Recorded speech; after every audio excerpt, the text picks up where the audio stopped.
All right, welcome into another edition of Carp's Corners. We are plowing ahead towards the new year. A lot of excitement, a lot of things going on. A couple weeks left in the NFL. We've been plowing through bowl games. Conference records are starting to solidify a little bit here as we've hammered it through most of them. We've got obviously the big games coming up here this weekend, which will determine a lot as far as the importance of these bowl game matchups and strength of conference. So we'll get into that. Does the conference bowl game record, does it matter like it used to? Does it matter as much as it used to? That's what we used to always use to rank conferences. Dive into that. Some of these big bowl games that I'd like to see here, the Fiesta Bowl, the Citrus Bowl, the Rose Bowl, and then of course, the Cotton and Orange Bowl. Take care of all of that. And like I said too, does it even matter? You start looking at this, SEC has been struggling early in bowl games. But if Bama and Georgia win and make it to the championship, do you worry about the rest of the conference and how that ultimately looks?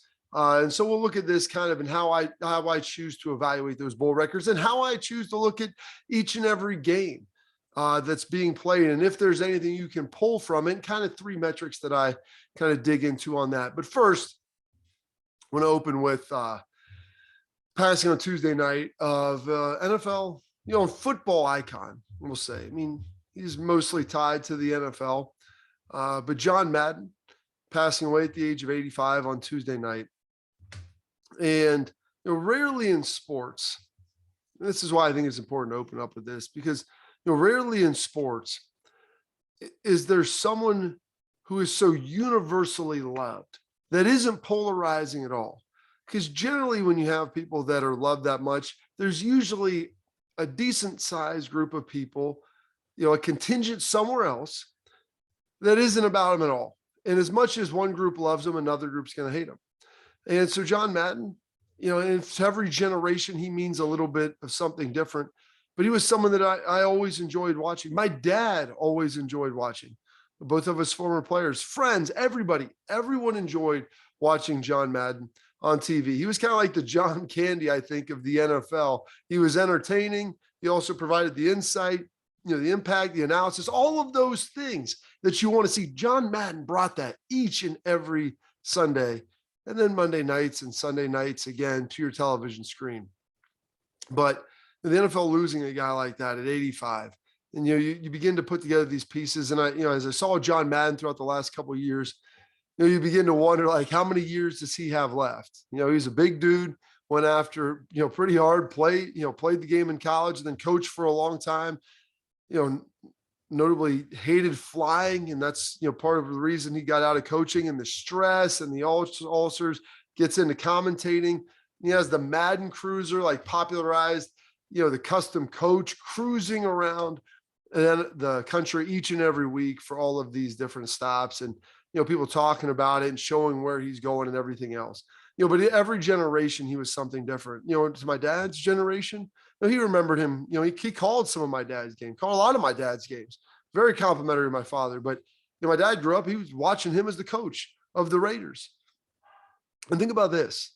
John Madden was the coach of the Raiders, youngest coach, 32 years old, NFL history at the time, takes that job over. He had some legendary coaches, Eric Coryell, he coached under before, like Sid Gilman, some elite trees that he was a part of. Unbelievable guys that he was able to learn under. And so John Madden, was part of all of that. And so he was a coach, 750 plus winning percentage in the NFL, minimum of 100 games. It's as good as you're getting. Winning 75% of your games. That's going 12-4 every year in the NFL. Before they went to 16 games, back when he was coaching, they were in 14, but 12-4 every single year. Doesn't even make sense. He wins the one Super Bowl. He went to 5 AFC championships, lost. But he's coaching against Bud Grant, Tom Landry, Don Shula, the elite coaches, the Titans of the game. Those are the guys that were his contemporaries. Those are the guys that he's coaching against. Week in and week out, some incredibly gifted coaches, some incredibly talented coaches, and he's able to rattle up a 750 winning percentage as a coach. So he gets out of that. And then he goes into broadcasting. And it's rare that you could ever say someone who's a non-player and really a non-coach having that big of an impact on the game. But if you look at the NFL and how it's become, America's game, the national game, what has been able to happen with it, a lot of that is due to John Madden. I mean, you look at anybody knows the parodies now of him drawing up everything. He's got 1 million marks on the screen. Boom. Just like that. Tough acting can act in the commercials. He's doing the Ace commercials. He's out there and he's talking in his trademark voice and his boom, just like that. He's got it all right there. And so for a generation, my generation, he's the guy that when you knew he was on your game, that you were watching, it was important. It was a big time game. And I would be remiss if I didn't bring up his partner who's passed away as well from the booth for so many years, Pat Summerall. Pat Summerall lived in Dallas. I got a chance to get to know him a little bit. Absolutely fantastic human being. And he would always joke with the fact when they started the video game, which we'll get into that in a little bit, that he goes, I took more cash up front and less of the stock of the game. I didn't know what these video games were. He's like, John took a lot more equity in the game. It's like, look who's smarter, me or him. It's like he's doing a heck of a lot better than I am. And so John Madden, with him being the commentator and how big he was, and then we'll get into some stories about that because from 2006 to 2008, when he retired, I believe he did the Super Bowl in 9 that season. And that was his last year as a commentator for NBC on Sunday Night Football. That was my first 3 years in the NFL. And so when you're with the Dallas Cowboys, he's going to call a lot of your games. So I got a quick little anecdote about that and, some John Madden stories and just a chance to get to see like a guy who I grew up watching, an icon, and playing the game. And so that's the last piece of how do you bring sports to masses? How do you bring football to people who never play football? How do you get them to care about it? Well, now it's video games. And so he was able to bring football to people who never played football before, people who were never going to play football, who didn't have the skills, or maybe you had a physical impairment or disability that you weren't able to play, but you could play Madden. You hear John Madden, Pat Summerall commentating your games, and it became a cultural feat. Yeah, my kids, they don't know who John Madden is. They know about Madden, the video game. Everybody plays it. And so that's the impact that he had, being able to sculpt. And like coaches, the amount of times I heard coaches as I was growing up, and playing in college, and we'd have some guys that were raw players, developmentally raw, good athletes, understood, what they were doing in their game, part of the game, but they didn't understand the totality of it. Maybe they got into it late, or maybe they came from another country. Maybe they didn't watch a lot of football growing up. And the amount of coaches that I had talked to who would say, well, you know what, guy's going to be a heck of a player. We just need him to get him to play some Madden to understand like how the game really works from like a macro aspect. They understand like their little bubble, whether it's defensive end or, wide receiver or running back, whatever, but they didn't understand everything. And so he's like, we just need him to play some Madden. And so that they don't understand their job, they can understand the thrill of calling a play, calling a defense, being the coach, figuring out who's the most impactful guy on that play. And so while John Madden, it's just his name on it, his voice, and EA Sports provided the rest, it's been a cultural phenomenon. And what's your Madden ranking and rating and everything else as a coach, as an analyst, and then as like a conduit to the masses, we'll say, for the sport of football. Like John Madden was larger than life and still is larger than life, because even in his death, his video game is going to go on.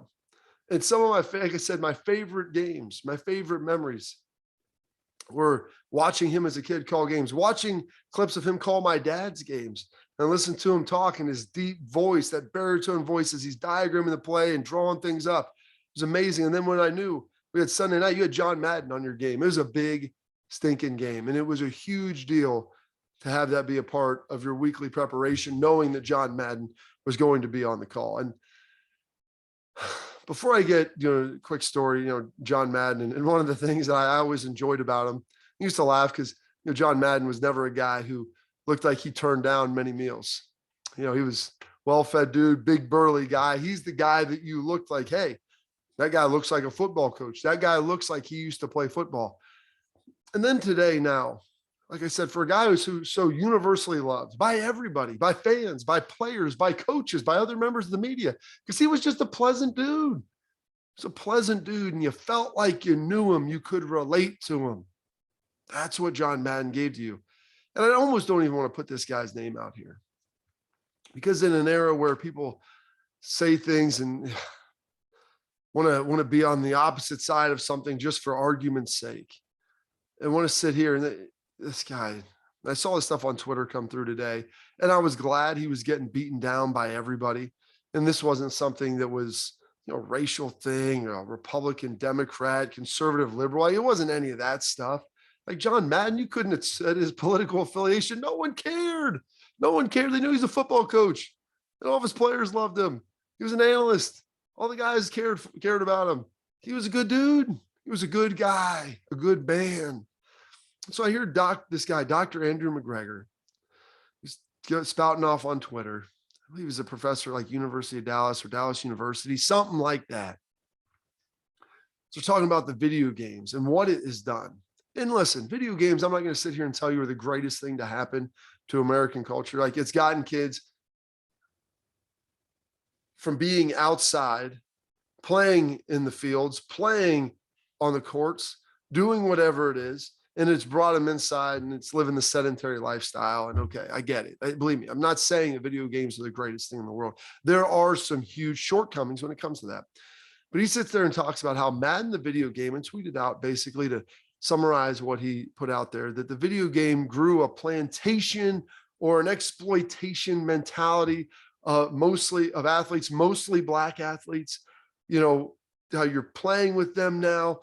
They're in the game. He acted like you're not making any money. First of all, every player in the NFL is making money off of Madden. If you're on the cover, you're making even more. You got your own deal cut out.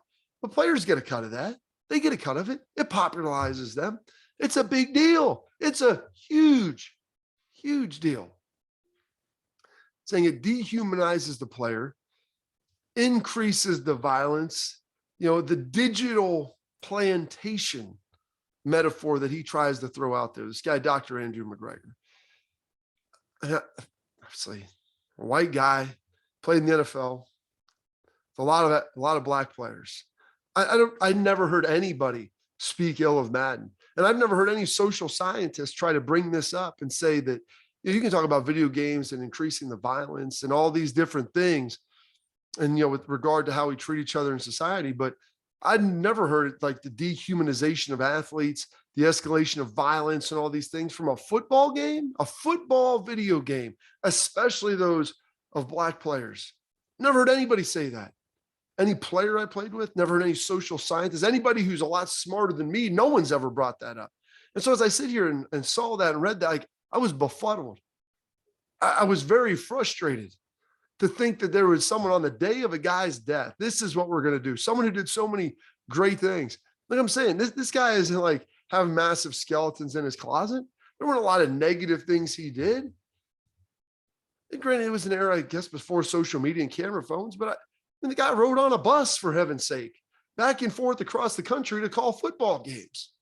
It wasn't like that there was something else there, any ulterior motive that he was stopping and, some sort of, social sycophant doing stuff in these small towns across America. That isn't the case. And so we're going to sit here and throw dirt on a guy's legacy and try to say that, in this era that we're bringing this up. By the way, Dr. Andrew McGregor, also a white guy, and he's going to sit here and try to tell us all these different things about what Madden, the video game, has done and how it's disenfranchised, dehumanized Black players to this level. It is wild to see that happen. I'm going to sit here, man. And if I saw this guy, I'd love to sit down and have a conversation with him. I guarantee a lot of my teammates would as well. It's absolutely ridiculous when you talk about that. All it is promoting all of the players, their individuality, their names, putting their faces out there, getting people to know them, opening them up to the community, giving you a sense of if you know your players on a better level, because, I can play with my team, I can play with my guys, and I understand them. I know where they're from. I know what makes them. I know their height, their speed, at least their physical characteristics. Then when I see their face, I listen to them talk, understand a little bit about them, get to know them more. I would argue that it's more of a bridge than all the nonsense that he's sitting here throwing out. It makes me sick to see that on the guy's death. You want to say this 5 years ago, say it 5 years ago. Don't be throwing it out here on the day of a guy's death. day of his passing. He passed away on Tuesday. You're throwing this out here on Wednesday. It's nauseous, nauseating. Makes me sick to see that. Now, I'm going to tell you a good story. Something good about John Madden. I know we're spending a lot of time on this man, but I can't think of a guy who's had a bigger impact on professional football than John Madden. So John Madden would call our games in Dallas. There's this place called Deli Man Grill. They had this sandwich called the Stub Sandwich. You see John Madden, he has the things like the turducken, the chicken, the turkey, the duck out there on those games when he was working with Fox, calling the Thanksgiving games, and he'd get the turducken, they'd tear those wings off, you give him the player of the game. It was a big stinking deal. So he used to always eat these stub sandwiches from Deli Man. He'd come to Dallas, and they do the production meetings behind the curtain here a little bit. Come in, you're meeting with the big time players on Saturday night home, or Friday night, and talking to those guys, after practice, whatever it is. But Rich Dalrymple, our media relations director in Dallas, he'd always be bringing stub sandwich, bring a bag of them. And Madden would eat at least two of them. It's like a hamburger with like some sort of croissant bun. There's egg, sausage, all kinds of good stuff on there. It's a nice meat sandwich, probably about 3,000 calories each one. And our man John Madden would eat two of them. And so I sit there and look at Madden, and having conversations with other guys that I played with. And we knew like then, this was 15 years ago. He's getting close to 70 years old.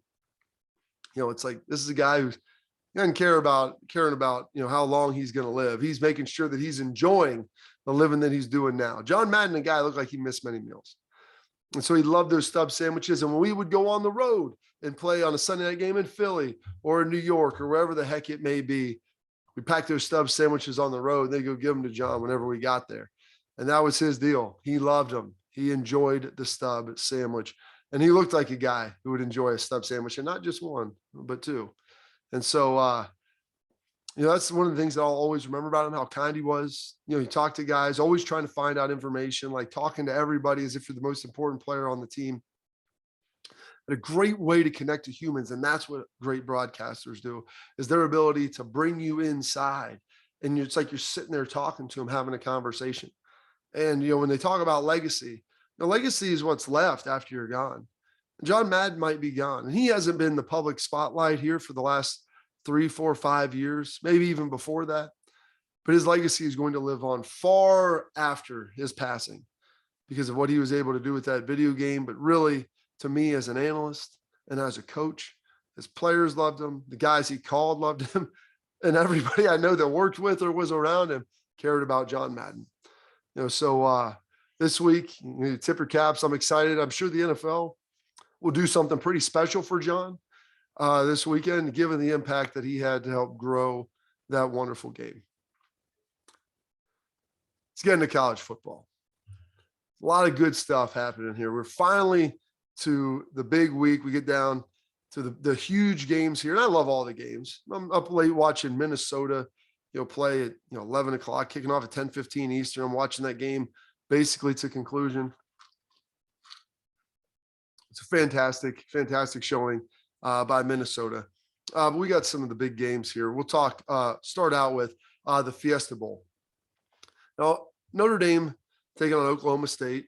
Notre Dame 2.5-point favorite in this. No Jim Knowles for Oklahoma State. Mike Gundy's going to be without his defensive coordinator that's going to Ohio State right now. First game coaching for Marcus Freeman. Head coach, how about this? Kick it off, Fiesta Bowl, Notre Dame Irish. First game as a head coach, and your first game with the Notre Dame Fighting Irish as their head coach. 2.5-point favorites. How about this? This is the problem. The game's taking place obviously out in Glendale, Arizona, suburb of Phoenix. And we got a nice local kick time of 11 a.m. I played in a lot of Fiesta Bowls, but 11 a.m., we'd usually kick those things about 5 o'clock, maybe 3, but usually 5. Oh, it's nice. 8 o'clock Eastern kick time. It's perfect. You get done out there. You're still able to go out and enjoy it. Marcus Freeman in his debut. I think Notre Dame ultimately wins this game. I think it's important for him to win this game because we talked about his ability to recruit and to go in and open some doors that maybe Brian Kelly couldn't before, and Marcus was starting to do as a defensive coordinator. It helps a lot when you get a big win on a national stage. We sit here and we've devalued a lot of these bowl games. It's still important. It still matters, especially for recruiting and taking that momentum into the offseason. So big deal here for Marcus Freeman and the Notre Dame Fighting Irish, 2.5-point favorites. I think that they win the game, and his players will go out. They'll be inspired. You can see the love that they have for him. They're going to be juiced up and ready to go. Another big bowl game, Citrus Bowl, Iowa taking on UK, the Kentucky Wildcats. Kentucky 3-point favorite in this. One of the interesting points of this, Kentucky quarterback, former Penn State transfer Will Levis. So he's familiar with Iowa, understands the Big Ten, what's going on right there. Some other rough news for Iowa, the running back Goodson, he's opting out, and he's opting out of an offense that hasn't been great this year by any stretch. I think most people would define it as average, to say the least. Early in the season, Iowa, they got to that number 2 ranking, feasting off of turnovers, great field position, and sometimes pick sixes, scooping scores. That's how they're able to win games. When that well dried up, so did that offense. Spencer Petras struggled a little bit. He was injured, their quarterback, so they're battling through some things. I'm surprised to see the number this small and only 3 points. I think it's the fact that people look at Kentucky's offense and think, okay, it's not really that great. It's all right, but they're mostly based on defense, which is where Iowa is based as well.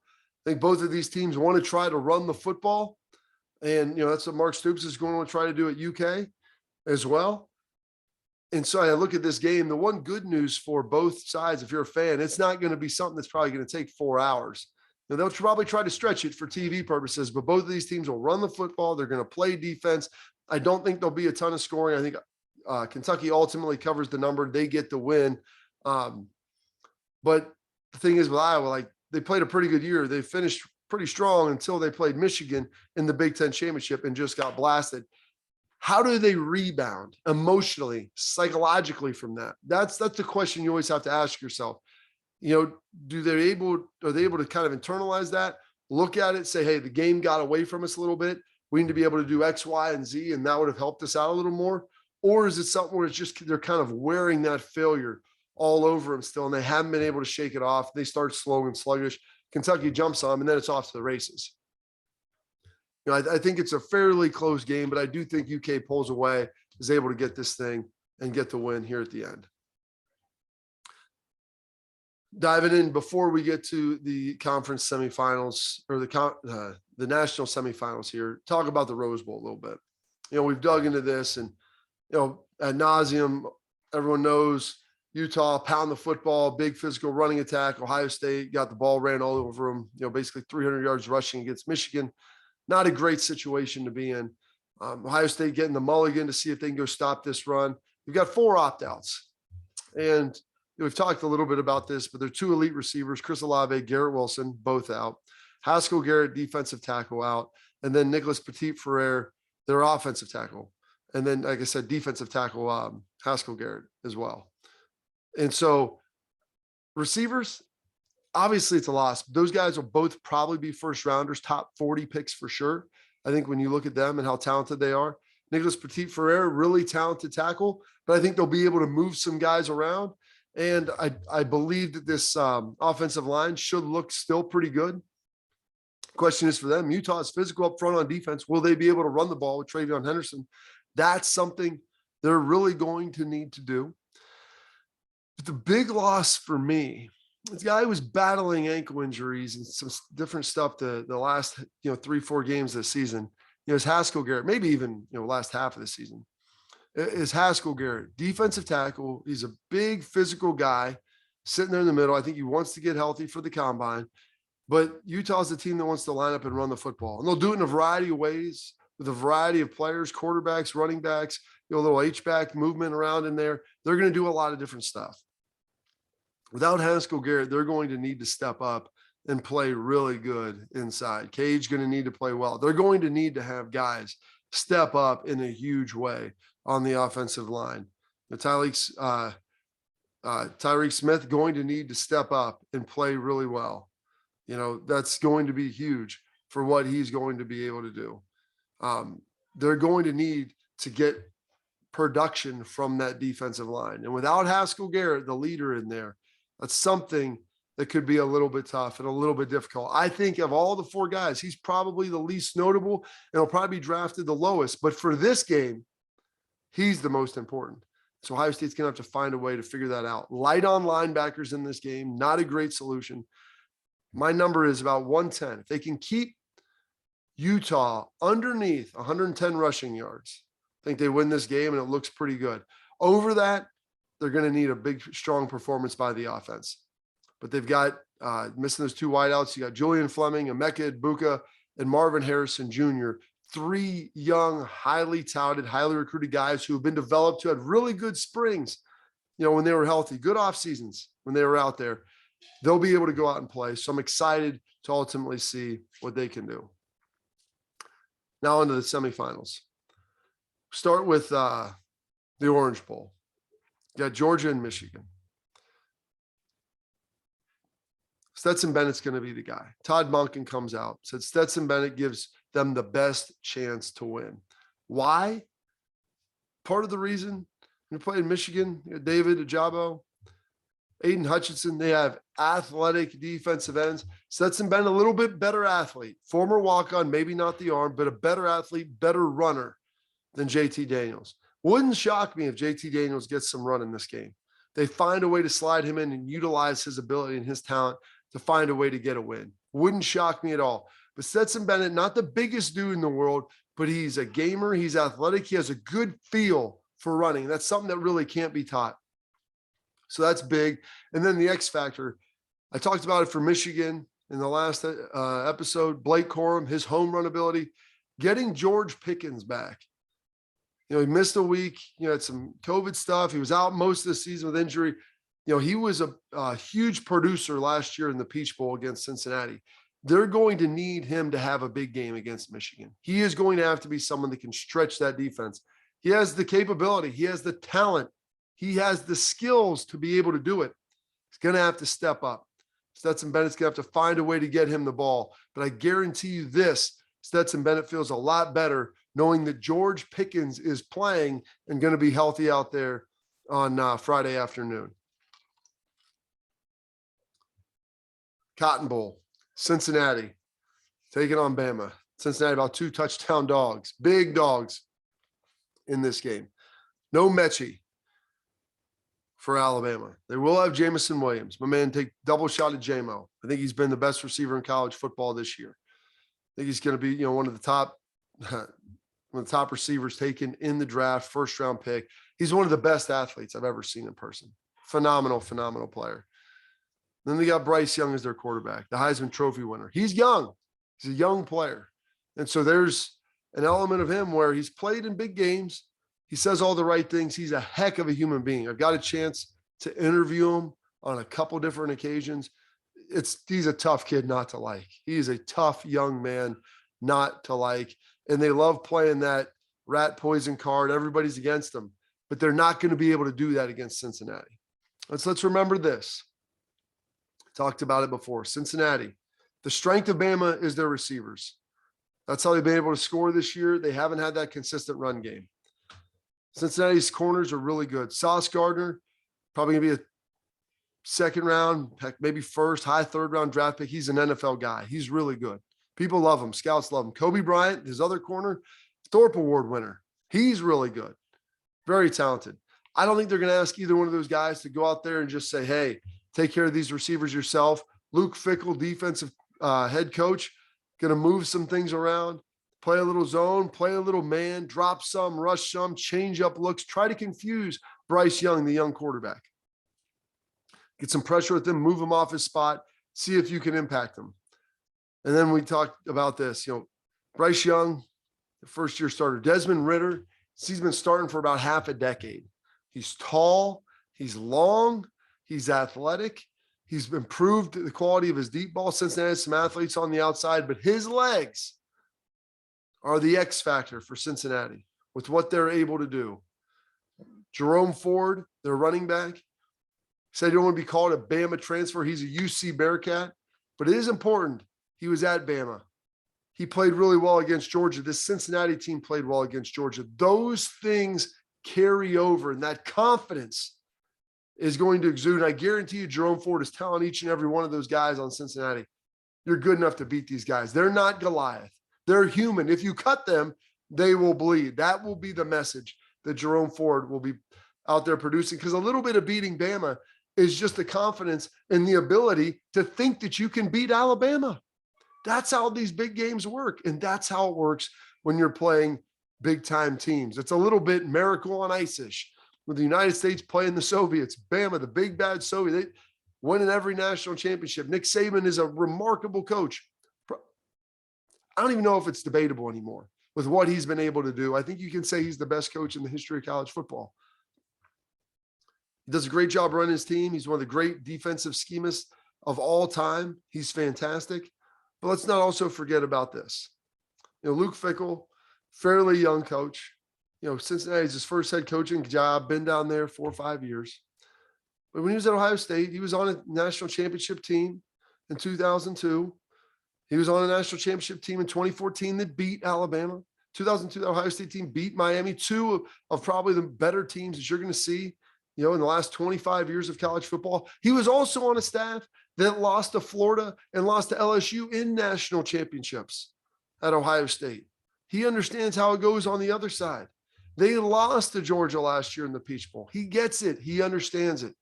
He has a lot more big game experience, maybe not all as a head coach, but as a coordinator, as an assistant, understanding the preparation for these games, the psychological mentality that you need to have, how to prepare your guys. He's seen it. He's seen it done by different guys. He gets it. He was there last year in a game that was similar to this when they were playing a team that everybody thought was just going to steamroll them. So I think that they have what they need. Their coach is going to be prepared. They have to start fast.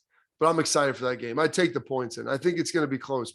Maybe Bama throws another touchdown on at the end to put it up to 17 or 21. But I think it's going to be, hopefully a one-score game heading into the fourth quarter. And I'm Pollyannic by nature, and I'm probably overly optimistic when it comes to that. But that's where I think it's going to go. And then lastly, conference bowl records. Do they still mean anything anymore? You got all of these different elements of it. We've got, the opt-outs. We've got coaching changes. And then we've thrown out this generic thing. Does a team really want to be there? Are they motivated still? So as we look at all this in the conference bowl records, I look at it in two ways. I take the totality of everything. You get 7, 8, 9 teams from a conference in a bowl game. Your record, what it is, when you start pulling apart all those games, it's going to be fairly correlated with how good your conference is. So you look at it in totality. I don't put as much stock on it as I do some of the early season non-conference matchups now, just because there are some other elements that may throw it off of the game here, game there. But then I look at the individual games as well. And it's like, hey, who is coaching these games? Who is playing in them? The players opting out. But then, when you look at the other element of it, and this is where I do put the onus on the coaches and on the organization, the program, is when you say that they're not motivated to be there. Well, if you don't think they're motivated to be there, you're recruiting the wrong players. You haven't built the culture that you want at your program. I understand you're going to have a lot of guys opt out sometimes. You're going to have coaching changes. Those things happen. And so I don't like to factor those in to the bowl record in totality because you have so much uncertainty. It's a dynamic environment. But just saying, hey, this team wasn't motivated to be there. Just like if you say Ohio State, they're not motivated to be at the Rose Bowl. Well, you know what? It's a football game. Get motivated. The team that you are playing is going to be motivated. They're going to want to win. So I don't want to hear that excuse. If you're a coach and you can't get your team motivated, well, you know what? You're selling them the wrong dream. Because the dream should be every time you go out on the field, you go out there and you're representing your school, you're representing yourself, and you're representing your family, and you should be trying to do it at the absolute highest level. If not, don't show up and don't play in the game. And that's the message for the bowl games. And do they still matter? Because I think that they do. I enjoy watching them. The conference records, I'm not going to sit here and say this team conference went 7-2 when they went 5-4. So you know what? 7-2 is better. They're clearly better. Look at the matchups. Look at who's playing. Look at coaching changes. But the excuse of someone not wanting to be there, not buying it anymore. That's all for this edition of Carp's Corner. Excited to talk to you guys after the new year, start previewing the national championship and a lot of other things, NFL playoffs that'll be on the way. Thanks for listening.